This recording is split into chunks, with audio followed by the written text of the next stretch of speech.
Hi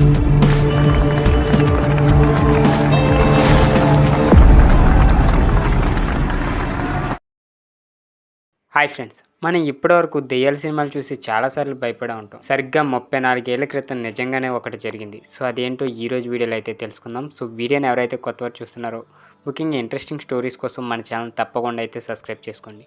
ఈ టాపిక్లోకి వెళ్ళిపోదాం. అది 1989 ఫిబ్రవరి మొదటి వారం. ఆండ్రూ వారిక్ లేసా దంపతులు తమ 4 ఏళ్ల కూతురు హెడీతో కలిసి కొత్త ఇంట్లోకి అయితే అడుగుపెట్టారు. రావడమే హెడీ ఆడుకోవడానికి పరుగులు తీస్తే భార్యాభర్తలు మాత్రం ఇల్లంతా సర్దుకునే పనిలో పడ్డారు. ఆ ఇల్లు అమెరికా జార్జియాలోని ఎల్లర్సీలో అయితే ఉంది. హెడీకి ఆ ఇల్లు బాగా నచ్చేసింది. అక్కడున్న ఓ పెద్ద ఆయన కూడా ఆ ఇంటికి రావడమే పెరట్లో ఉన్న ఆయనతో ఆటలాడడం మొదలుపెట్టింది. సో పనుల అడావిడి నుంచి తేరుకున్న హెడీ తల్లి లీసా ఆ పెద్ద ఆయన సంగతులన్నీ హెడీ నోటి విని షాక్ అయింది. అతడి పేరు గోడ్డీ అని హెడీ చెప్పింది. సో అసలు లీసా ఆ ఇంటి చుట్టుపక్కల హెడీ చెప్పిన పోలికలతో ఎవరిని చూసిందే లేదు. సో హెడీని కిడ్నాప్ చేయడానికి ఎవరైనా నాటకం ఆడుతున్నారనే అనుమానంతో లీసాని కుదురుగా ఉండనివ్వలేదు. సో వెంటనే భర్తకి విషయం అయితే చెప్పింది.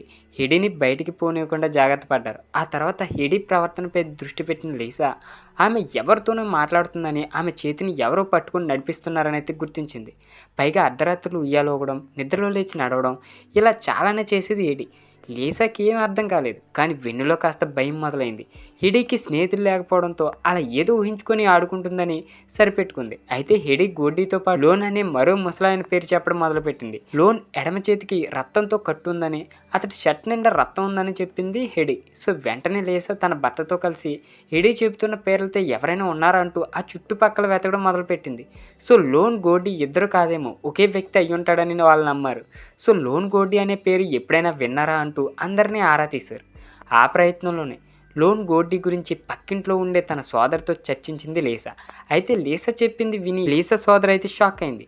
అతడి పూర్తి పేరు జేమ్స్ ఎస్ గోడ్డీ అని, అతడు తమ ఇంటి మాజీ యజమాని అని, అతడు చనిపోయి చాలా ఏళ్ళయిందని చెప్పింది ఆమె. సో సాక్ష్యం కోసం తన ఇంటి దస్తావేజులు కూడా చూపించింది. అది చూడగానే లీసాకి చెమటలు పట్టేశాయి. వెంటనే ఇద్దరు గోడ్డీ బంధువైన క్యాథరిన్ లిట్ఫోర్డ్ అనే స్థానికురాలి దగ్గరికి పరుగులు తీశారు. సో జేమ్స్ గోడ్డీ 1974లోనే మరణించాడని, అతడి కొలంబస్లో రియల్ ఎస్టేట్ కంపెనీ ఉండేదని, చాలా సంవత్సరాలు అతను జార్జియాలో ఎల్లెర్సీలో ఉండే ఎలీసియస్ మెథడిస్ట్ చర్చిలో అయితే సండే స్కూల్ సూపరింటెండెంట్గా పనిచేశాడని అయితే వివరాలు ఇచ్చింది క్యాథరిన్. సో అచ్చం హెడీ చెప్పినట్లే గోడ్డీ మెరిసిన జుట్టుతో సూట్, టై, నల్లని బూట్లు వేసుకొని ఇప్పుడు నీట్గా ఉండేవాడని అయితే నిర్ధారించింది. వెంటనే హెడీని క్యాథరిన్ ఇంటికి తీసుకుని వెళ్ళిన లీసా తన పాపకి ఆ ఇంట్లో పాత ఫోటోలన్నీ చూపించమని కోరింది. ఆశ్చర్యకరం ఏంటంటే ఆ లోన్ ఫోటోని గుర్తుపెట్టింది హెడీ. ఎడమ చేతికి కట్టుతో ఉన్న ముసలాయన ఇతడే అంటూ లోన్ ఫోటోని చూపించింది. అతన్ని హెడీ గుర్తుపట్టగానే బిత్తరపోయింది క్యాథరిన్. వరుసగా లీసా, ఆండ్రూ, హెడీ, జార్డన్ జోయిస్ అంటే హెడీ మేనత్త, ఇతడు మా అంకుల్ లోన్ అంది షాక్లో. సో లోన్ 20 ఏళ్ళ యువకుడిగా ఉన్నప్పుడు ఎక్కువగా ఇక్కడే గడిపేవాడని, అతడు 1957లో క్యాన్సర్తో చనిపోయాడని, అతడు ఓ ప్రమాదంలో తన ఎడమ చేతిని పోగొట్టుకున్నాడనేది చెప్పింది. దాంతో లీసాకి హెడీ మాట్లాడే గోడ్డీ, లోన్ కల్పిత పాత్రలు కాదని, వారు నిజంగా చనిపోయిన వ్యక్తులని అయితే స్పష్టమైంది. సో హెడీ విషయంలో హెడీ మేనత్త జోయిస్ కూడా లీసాకి చాలా సాయం చేసింది. అలా గోడ్డీ, లోన్లతో హెడీ సంభాషణ సుమారు 4 ఏళ్ల పాటు అయితే సాగింది. ఇక 1993లో హెడీ తల్లి గర్భవతి అయింది. అప్పుడు వచ్చింది మరో ఆత్మ. ఆ చీకట్లో బొమ్మల రూపంలో కలవడం హెడీని తీవ్రంగా భయపెట్టింది. కొన్నిసార్లు ఆ ఆత్మ చేసిన హింసకు హెడీ చాలా ఏడ్చేసేదట. సో అప్పుడప్పుడు హెడీ ముఖంపై రక్తపు చారలు కూడా కనిపించేవి. 1994 ఫిబ్రవరి 3న హెడీకి జార్డన్ అనే చెల్లెలు పుట్టింది. 2 వారాల తర్వాత హెడీ మరింత వణకసాగింది. అయితే ఆత్మ గురించి హెడీ తండ్రి ఆండ్రూ మొదట్లో నమ్మలేదు. కానీ కొన్ని రాత్రుల తర్వాత ఆండ్రూ కూడా ఆత్మదాడికి అయితే గురయ్యాడు. ఆ సమయంలోనే హెడీ ఒంటి మీద గోలి చారికలు తీవ్రమైన నొప్పినైతే కలిగించేవి. వెంటనే పారాసైకాలజిస్ట్ డాక్టర్ విలియం రోల్ని ఇంటికి పిలిపించింది లీసా. హెడీ చెప్పిన మాటలు నిజమేనన్న నిర్ధారణకు వచ్చిన రోల్ చనిపోయిన వారితో కమ్యూనికేట్ చేయడానికి హెడీ ఏదైనా రహస్యమైన శక్తిని కలిగి ఉందా అంటూ హెడీపై ఎన్నో ప్రయోగాలు చేయడానికైతే ప్రయత్నించాడు. కానీ ఏ విషయాన్ని తేల్చలేకపోయాడు. కొన్నేళ్లకి హెడీ కుటుంబం ఆ ఇంటికి దూరంగా వెళ్ళిపోయింది. ఆ తర్వాత గోడ్డీ, లోన్ ఆత్మలు హెడీకి కనిపించడం మానేశాయి. కానీ ఎప్పటికీ హెడీని చీకటి బొమ్మలు, వికృత రూపాలు, జంతు ఆత్మలు భయపెడుతూనే ఉన్నాయట. సో హెడీకి సాధారణమైన జీవితం గడపాలనే ఆశ ఆమెను ప్రపంచానికి దూరంగా బతికేలా అయితే చేస్తుంది. కానీ హెడీకి ఆత్మలు, దుష్టశక్తులు కనిపించడం మాత్రం ఆగలేదు. దురదృష్టవశాత్తు ఎడీ తండ్రి ఆండ్రూ 45 ఏళ్ల వయసులో 2012లో అయితే మరణించాడు.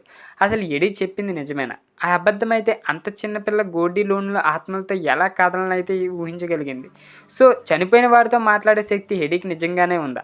ఇలా వేటికి సమాధానం లేవు. పైగా కుటుంబం మీడియాకి దూరంగా ఉండేందుకు ప్రయత్నించడంతో సమగ్ర సమాచారం అయితే దొరకలేదు. ఇక ఈ కథ ఆధారంగా ఎన్నో నవలలు, డాక్యుమెంటరీలు, సినిమాలు కూడా పుట్టుకొచ్చాయి. అయితే ఎడీ చెప్పింది నిజమే అనేవాళ్ళు ఎంతోమంది, అబద్ధమని కొట్టిపారేసే వాళ్ళు కూడా అంతేమంది. సో అందుకే ఈ కథ ఇప్పటికీ మిస్టరీగానే మిగిలిపోయింది.